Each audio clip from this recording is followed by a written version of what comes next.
Bonjour les CM1, alors on corrige la fraction du 4 juin.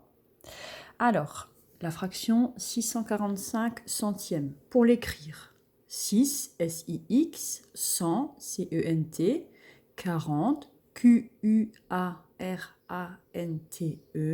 5, C-I-N-Q. Et un tiré entre chaque bout. Centième, c'est comme 100 avec IM à la fin, C-E-N-T-I, E accent grave, M-E, et on met un S puisqu'il y en a plein des centièmes, il y en a 645. Dessiner, alors là, j'avoue que c'est un peu compliqué parce que ça veut dire qu'il faut que tu fasses des ronds ou des gâteaux coupés en 100. Donc en fait, tu vas pas le faire pour de vrai, hein, c'est juste pour imaginer. En fait, il faut faire 6 gâteaux de 100, 100, 100, 100, 100, 100, 100. Donc, tu as déjà 600 centièmes. Et après, tu fais un 7e gâteau coupé en 100 et tu vas colorier que 45 centièmes. Donc, je répète, c'est 6 gâteaux coupés en 100 pour que ça fasse 600 en tout. Et tu fais encore un 7e gâteau coupé en 100 et tu vas colorier que 45 parts sur les 100 parts. Le numérateur, c'est le nombre du haut, c'est 645. Le dénominateur, c'est le nombre du bas, c'est 100. Est-ce que la fraction est inférieure ou supérieure à 1? Tu as vu, là, on est censé avoir dessiné 7 gâteaux. Donc, c'est beaucoup plus grand que 1. Et même sans imaginer les dessins, tu vois bien que 645, c'est beaucoup plus grand que 100. Donc, tu sais que quand le numérateur est plus grand, la fraction est supérieure à 1.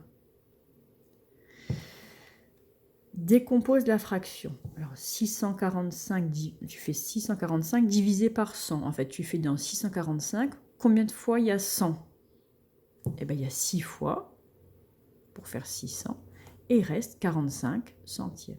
Donc, il y a 6 gâteaux entiers. Hein, c'est ce qu'on a fait dans le dessin avant. Il y a 6 gâteaux entiers plus 45 centièmes. Ensuite, pour la ligne graduée, donc notre fraction, c'est 645 centièmes. Donc, tu as vu, entre le 6 et le 7, il y a 100 parts. Là, c'est coupé en 100. D'accord? Donc, pour faire 645 centièmes, tu comptes 45 petits bâtons et tu mets ton nombre. 45, ça fera 645 centièmes.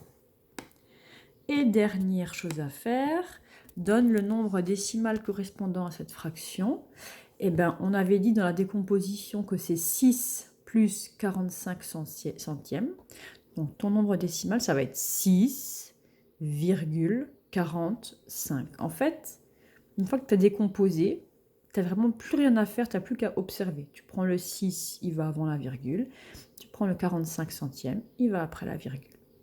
Et tu peux aussi le retrouver dans le dessin que tu as fait. Tu as dessiné 6 gâteaux, tu as colorié 6 gâteaux entiers. Donc le 6 se retrouve dans la partie entière.